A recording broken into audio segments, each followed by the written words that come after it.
જુનાગઢમાં સ્વામિનારાયણ મંદિરમાં ઘણું રહ્યા અને ઘણી સેવા કરી. સ્વામીએ બહુ હેત. સ્વામી ગુણાતીતાનંદજી વીરપુર પધાર્યા. આ વિડીયો સુરતના અમરોલી ખાતે સ્વામિનારાયણ સંત જ્ઞાન પ્રકાશ સ્વામીનો છે. વિવાદાસ્પદ નિવેદન આપ્યું તેમણે. વીરપુરના જલારામ બાપાએ સ્વામિનારાયણ ભગવાનના આશીર્વાદ લીધા હતા. તેમણે સ્વામિનારાયણ ભગવાનને દાલબાટી જમાડી હતી. તેની સાથે તેમનું સદાવ્રત ચાલતું રહે તેવા જ આશીર્વાદ માંગ્યા હતા. તેમણે જણાવ્યું કે જલારામ બાપાએ સ્વામિનારાયણ ભગવાન ગુણાતીતાનંદના આશીર્વાદ લીધા હતા. આમ સ્વામિનારાયણના સંતે ફરીથી વિવાદનો મતપોડો છેડ્યો છે અને આ ઘટના બતાવે છે કે વિવાદ ન કરે તો સ્વામિનારાયણ સંત નહીં. જલા ભગતે સ્વામીની પાસે આશીર્વાદ મેકા કે સ્વામી, મારો એકમાત્ર લક્ષ્ય કે ઈચ્છા છે કે અહીંયા કાયમને માટે સદાવ્રત ચાલે અને જે કોઈ આવે એ બધાને અહીંયા પ્રસાદ મળે, ભોજન મળે એવી મારી ઈચ્છા અને એવો મારો સંકલ્પ છે. ગુણાતીતાનંદ સ્વામી કે બહુ સારું, તો પહેલાં અમને તો જમાડો. સ્વામી કહે અમને તો જમાડો. જલા ભગત બહુ રાજી થઈ ગયા અને બાપાએ સ્વામીને બાટી અને દાળ જમાડ્યા. આપણે કહીએ દાળ બાટી.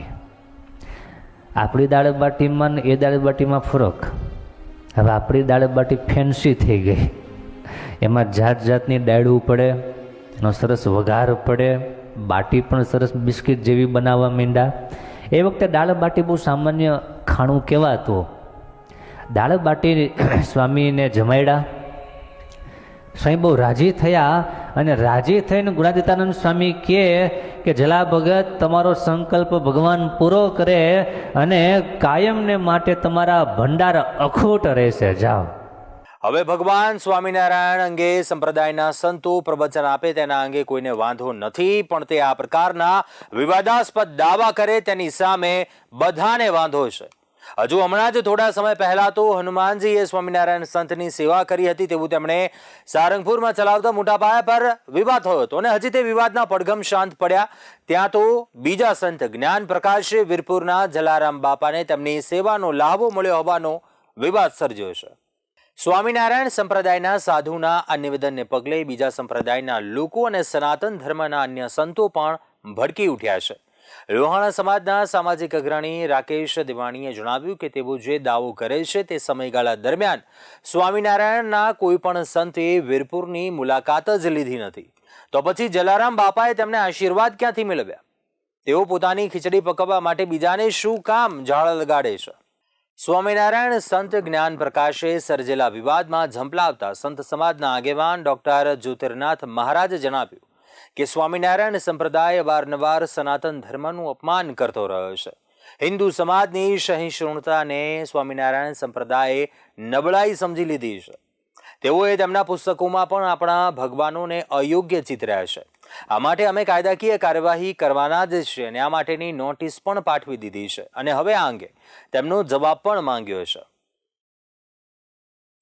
આ અંગે સંત સમાજના દેવનાથ બાપુએ જણાવ્યું કે સ્વામિનારાયણના સાધુ બોલ્યા છે તો તેઓ સાબિત કરીને બતાવે કે સ્વામિનારાયણ ભગવાન જ નહીં, સ્વામિનારાયણ સંપ્રદાયનો કોઈ પણ સાધુ વીરપુરમાં આવ્યો હોય. આશ્ચર્યની વાત એ છે કે સ્વામિનારાયણના સાધુઓને આ વિચિત્ર ટેવ પડી ગઈ છે અને તે છે સનાતની દેવી દેવતાઓને અને સનાતની ગુરુઓને અપમાનિત કરવાની. તેઓ વાસ્તવમાં ન હોય તેમાંથી વિવાદ ઉભો કરે છે. તે તેમનો સંપ્રદાય ચલાવે તેની સામે કોઈનો વાંધો નથી, પરંતુ સનાતની દેવી દેવતાઓને હીણા ચિતરીને બીજાની આસ્થાને શું કામ ઠેસ પહોંચાડે છે? તેથી પોતાના જ નડે તે કહેવત જાણે અહીં કે સાર્થક ઠરતી હોય તેમ લાગે છે. આ સંપ્રદાયના સંતો જાણે બેલગામ ઘોડાની જેમ વર્તે છે અને શું ખરેખર તેમનો કોઈ ધણી ધોરી નથી? તેમને આ રીતે બીજા સંપ્રદાયના ગુરુઓ અને દેવી દેવતાઓને હીણા ચિતરવાનો અધિકાર કોણે આપ્યો? તેઓનો સંપ્રદાય સેવાની જે ભાવનાથી ઊભો થયો છે તે ભાવના જાળવી રાખે, બીજાની ભાવનાને ઠેસ પહોંચાડવાનું બંધ કરે.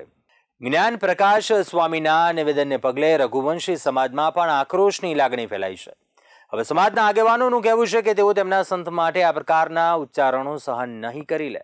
તેઓનું કહેવું છે સ્વામિનારાયણના સંતોએ જોઈ વિચારીને બોલવું જોઈએ. તેઓએ આડાઅવળા અને લોકોની લાગણી દુભાય તેવા નિવેદન ન કરવા જોઈએ. પૂજ્ય બાપાએ ફક્ત અને ફક્ત પૂજ્ય શ્રી ભોજલરામ બાપાની પ્રેરણા અને આશીર્વાદથી આજથી 205 વર્ષ પહેલાં સદાવ્રત અન્નક્ષેત્રની શરૂઆત વીરપુરમાં કરી. આ વાત બાપાને માનનારા લાખો ભક્તો વર્ષોથી આ જાણે છે, જગજાહેર છે અને આ જ સત્ય છે. આ સિવાયની કોઈ પણ વાતમાં વર્તમાન ગાદીપતિ પૂજ્ય શ્રી રઘુરામ બાપા તથા પૂજ્ય બાપાના પરિવારનું કોઈ જ સમર્થન નથી. બાપા નિરંતર રામનું રટણ કરતા, ભૂખ્યાને ભોજન આપતા અને લોકોની સેવા કરતા. સ્વામિનારાયણના સંત જ્ઞાન પ્રકાશ સ્વામીએ જલારામ બાપા અંગે કરેલા નિવેદન અંગે વીરપુર ગાદી સંસ્થાન દ્વારા અન્નક્ષેત્રની પ્રેરણા અંગે સ્પષ્ટતા કરવામાં આવી છે. અન્નક્ષેત્રના ભરત જયસુખ ચાંદ્રાણીએ જણાવ્યું કે સંત જલારામ બાપાને અન્નક્ષેત્ર ચાલુ કરવા અંગે તેમના ગુરુ ભોજલરામ બાપાએ પ્રેરણા આપી હતી. આમ સ્વામિનારાયણના સંતે આ અંગે કરેલું નિવેદન અયોગ્ય છે. તેઓએ ઐતિહાસિક તથ્યો સાથે ચેડા ન કરવા જોઈએ. જો તેઓ પાસે પૂરી વિગતો ન હોય તો અમારું તેમને આમંત્રણ છે કે તેઓ વીરપુર આવે અને આ ઐતિહાસિક તથ્યો અંગેની માહિતી મેળવે. વીરપુરમાં 205 વર્ષ પહેલા સદાવ્રતનો પ્રારંભ થયો હતો. જલારામ બાપા કાયમ રામનું રટણ કરતા હતા. તેમના વિશે જ આ સત્ય છે અને તે બધું તેમના ભક્તો પણ જાણે છે. આ સિવાય તેમના અંગેની બીજી કોઈ વાતમાં તથ્ય નથી. વિશ્વવિખ્યાત સોરઠી સંત પૂજ્ય જલારામ બાપાના જે સદાવ્રત વર્ષોથી સદીઓથી ચાલી રહ્યું છે એના વિશે સ્વામિનારાયણ સંપ્રદાયના જ્ઞાન પ્રકાશ સ્વામીજીએ ખોટો ઇતિહાસ મારી મચોડીને લોકો સમક્ષ ઉજાગર કર્યો. એનો સખત અમારો વિરોધ છે. કેમ કે પૂજ્ય જલારામ બાપાના ગુરુ પૂજ્ય ભોજલરામ બાપાની પ્રેરણાથી આ સદાવ્રત શરૂ કરવામાં આવેલ આ જગ વિશ્વવિખ્યાત પ્રસિદ્ધ વાત છે. મને સમજાતું નથી કે સ્વામિનારાયણ સંપ્રદાયના આ અનેક આવા સાધુ સંતો જે ખોટા હાલી નીકળ્યા છે, ભૂતકાળની અંદર પણ અન્ય સમાજ વિશે પણ અણછાજતું નિવેદન આપેલું છે. ભૂતકાળમાં પણ આ સ્વામિનારાયણ સંપ્રદાયના અનેક સંતો વિવાદમાં આવી ચૂક્યા છે. વીરપુરના સ્થાનિક આગેવાન રમેશભાઈએ જણાવ્યું કે સ્વામિનારાયણના સંતે કહેલી વાતો તેમના ધર્મના પ્રચારાર્થે છે. તેમાં કોઈ ઐતિહાસિક તથ્ય નથી. તે ઇતિહાસ નથી, વાહિયાત વાત છે. તેમના નિવેદનના વિરુદ્ધમાં વીરપુરના બધા સમાજ એક થઈ આની સામે કયા પ્રકારના પગલાં લેવા તે વિશે વિચાર વિમર્શ કરશે. તો આજ સુધીના ઇતિહાસમાં રઘુવંશીએ તો નહીં, કોઈ પણ લોકોએ એવું સાંભળ્યું નથી કે જલારામ બાપાએ સ્વામિનારાયણના આશીર્વાદથી આ ચાલુ કર્યું. તો એના મંદિરોમાં આ લોકો જો હનુમાનજીને છે ને એ ચોકીદાર બનાવીને બેહાડવાની વાતો કરતા હોય તો આ તો ગમે એને ગમે એ કરે. એટલે આ વાત સત્યથી સાવ વેગળી છે. ખરેખર પોતાનો સંપ્રદાય સર્વોપરી છે એ સાબિત કરવા આ લોકો સમયાંતરે એક પછી એક દેવી દેવતાઓને પોતાના દાસ સેવક ભક્ત ગણાવી અને પોતાને મોટો ચિતરવા માંગે છે. આ માત્ર રઘુવંશી નહીં પણ સમસ્ત સનાતનીઓ માટે આઘાત અને હવે એક થઈને લડવા જેવી વાત છે. કારણ કે દર વખતે એની માફી કે જતું કરવાની વાત ન આવે. સરકારે આના માટે સંતો મહંતોની સમિતિઓ રચી છે. વીરપુરના વેપારી મહામંડળના આગેવાન ગૌરવભાઈએ જણાવ્યું કે અમરોલી ખાતે સ્વામિનારાયણ સંપ્રદાયના સંતે કહેલી વાત ઇતિહાસથી વેગળી છે. આખું વીરપુર જાણે છે કે જલારામ બાપાએ તેમના ગુરુ ભોજલ બાપુની પ્રેરણાથી 205 વર્ષ પહેલા સદાવ્રત શરૂ કર્યું હતું અને આ અંગે હવે વીરપુરના દરેક ક્ષેત્રના આગેવાનો ભેગા મળીને આગળની કાર્યવાહી કરવા અંગે વિચાર કરવાના છે. આ અંગે વીરપુર ગ્રામ્ય પંચાયતના સરપંચે જણાવ્યું કે આ ગંભીર મામલો છે.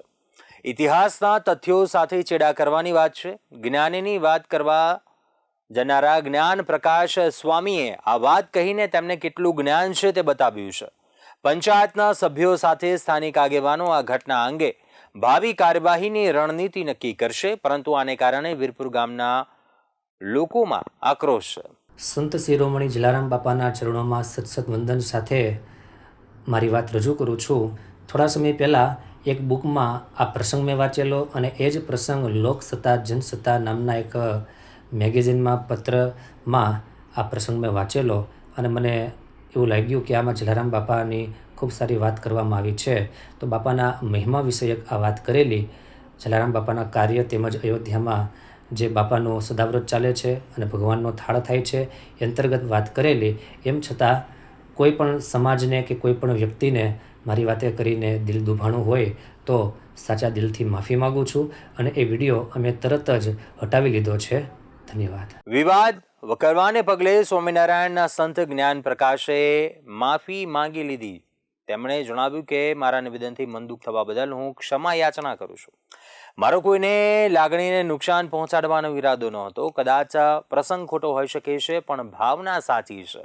જલારામ બાપાના ભક્તોને કે કોઈ સમાજને ઠેસ પહોંચાડવાનો મારો કોઈ ઈરાદો ન હતો. મેં પુસ્તકમાં વાંચેલી વાતોને આધારે આ વાત કહી હતી. આમ ફરી એકવાર સ્વામિનારાયણ સંપ્રદાયના સંતે પહેલા વિવાદ સર્જ્યો અને પછી માફી માંગી લીધી છે. જોકે સ્વામિનારાયણના સંત માટે આ કંઈ નવું નથી. પહેલા તે બહુ વિવાદ સર્જે છે અને પછી તે વકરી ગયો હોય તેમ લાગે છે તો પછી માફી માંગી લે છે. આ વખતનો વિડીયો પણ તેમાં અપવાદ નથી.